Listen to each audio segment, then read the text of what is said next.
नागा साधु बनने की प्रक्रिया बहुत कठिन और कठिन तपस्या से भरी होती है।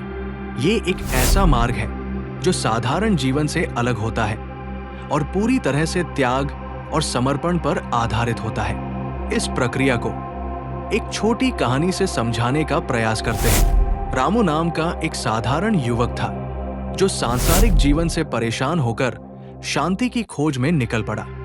उसे एक नागा साधु का जीवन बहुत आकर्षित लगा, क्योंकि ये आत्मा अनुशासन, भक्ति और तपस्या का प्रतीक था।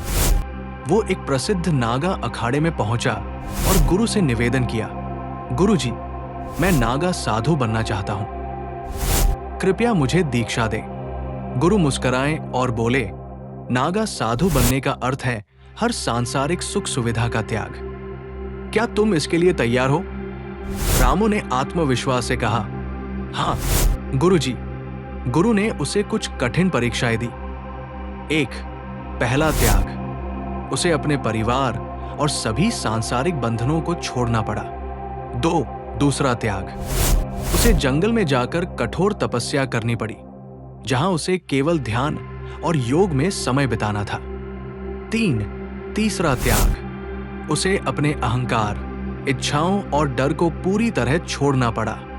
सालों की तपस्या के बाद रामू को दीक्षा मिली और वो नागा साधु बना। लेकिन इस प्रक्रिया में उसने सीखा कि नागा साधु बनना केवल बाहरी वस्त्र या नग्नता धारण करना नहीं है, बल्कि मन, शरीर और आत्मा को सांसारिक मोहमाया से मुक्त करना है।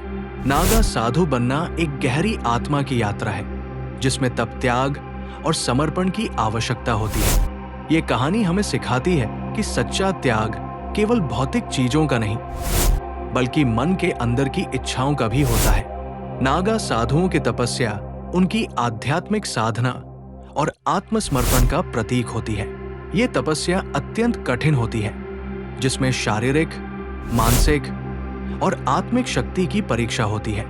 नागा साधु संन्यास मार्ग का अनुसरण करते हैं, जिसमें मोहमाया और सांसारिक सुख सुविधाओं का पूर्ण त्याग होता है। उनकी तपस्या के कुछ मुख्य पहलू इस प्रकार हैं। 1. शारीरिक तपस्या, नग्न रहना। नागा साधु पूर्ण नग्न रहते हैं, जिससे वे अपने अहंकार, लज्जा और भौतिकता से परे हो जाते हैं। ये उनके त्याग और तपस्या का प्रतीक है। कठोर मौसम सहन करना, वे गर्मी, सर्दी, बारिश जैसे कठिन मौसमों में बिना किसी आश्रय के रहते हैं और अपने शरीर को इन परिस्थितियों के अनुकूल बनाते हैं। भोजन का त्याग, वे सीमित भोजन ग्रहण करते हैं या कई दिनों तक उपवास रखते हैं। कभी कभी केवल फल, कंदमूल या पानी पर निर्भर रहते हैं। 2. मानसिक तपस्या, ध्यान और योग। नागा साधु नियमित रूप से गहरे ध्यान और योग का अभ्यास करते हैं। ये उनकी मानसिक शांति और आत्मज्ञान प्राप्ति का मार्ग है। मौन व्रत, कुछ साधु मौन धारण करते हैं और महीनों या वर्षों तक वाणी का त्याग करते हैं। सांसारिक बंधनों का त्याग, वे अपने परिवार, धन संपत्ति और सामाजिक संबंधों से पूरी तरह अलग हो जाते हैं। 3. आत्मिक तपस्या, अग्नि साधना। नागा साधु खुले स्थान पर अग्नि के चारों ओर बैठकर तपस्या करते हैं। इसे कठिन साधना माना जाता है, जो आत्मा को शुद्ध करती है। शमशान साधना, वे शमशान भूमि में ध्यान लगाते हैं, जो मृत्यु और भय को पार करने की साधना है। गुरु की सेवा, नागा साधु अपने गुरु के प्रति पूर्ण समर्पण रखते हैं और उनके आदेशों का पालन करते हैं। कुंभ मेला, नागा साधु कुंभ मेले में अपने भव्य स्नान और अखाड़ों के प्रदर्शन के लिए प्रसिद्ध है। नागा साधु विभिन्न अखाड़ों से जुड़े होते हैं, जैसे जूना अखाड़ा, निरंजनी अखाड़ा आदि। मृत्यु के बाद दीक्षा, साधु बनने की प्रक्रिया में प्रतीकात्मक मृत्यु और पुनर्जन्म का अनुष्ठान होता है। नागा साधु हथियार जैसे त्रिशूल, तलवार और भाला लेकर चलते हैं।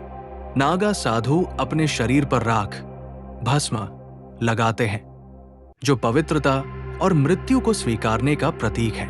ये साधु कठिन तपस्या करते हैं, जैसे खड़े रहना, मौन व्रत रखना आदि। नागा साधु भगवान शिव के तांडव स्तोत्र का पाठ करते हैं, आध्यात्मिक योद्धा नागा साधु को धर्म और आध्यात्मिकता के रक्षक माना जाता है। नागा साधु अपनी जटाएं बढ़ाते हैं, जो त्याग और साधना का प्रतीक है। कुछ नागा साधु मांस और मदिरा का सेवन करते हैं, जो उनकी साधना के नियमों के तहत हो सकता है। नागा साधु भगवान शिव की बारात के प्रतीक माने जाते हैं। ये साधु अक्सर हिमालय की गुफाओं और जंगलों में निवास करते हैं। नागा साधु हठयोग और कुंडलिनी साधना में पारंगत होते हैं। कुछ नागा साधु शव साधना करते हैं, जो उन्नत ध्यान प्रक्रिया है। नागा साधु आजीवन ब्रह्मचर्य का पालन करते हैं, गंगा नदी को पवित्र मानते हैं और नियमित रूप से उसमें स्नान करते हैं। ये साधु तंत्र साधना में भी निपुण होते हैं। साधु प्राचीन वेदों और शास्त्रों का अध्ययन करते हैं। आकर्षण: नागा साधु दुनिया भर से श्रद्धालुओं और शोधकर्ताओं का ध्यान आकर्षित करते हैं। नागा साधु परंपरागत धार्मिक मेलों में भाग लेते हैं। भारत सरकार ने नागा साधुओं की परंपरा को मान्यता दी है। नागा साधु का जीवन त्याग, तपस्या और मानवता के प्रति समर्पण का संदेश देता है।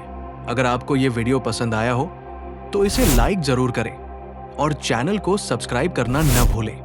आपका एक सब्सक्रिप्शन हमें और बेहतर कंटेंट बनाने की प्रेरणा देता है।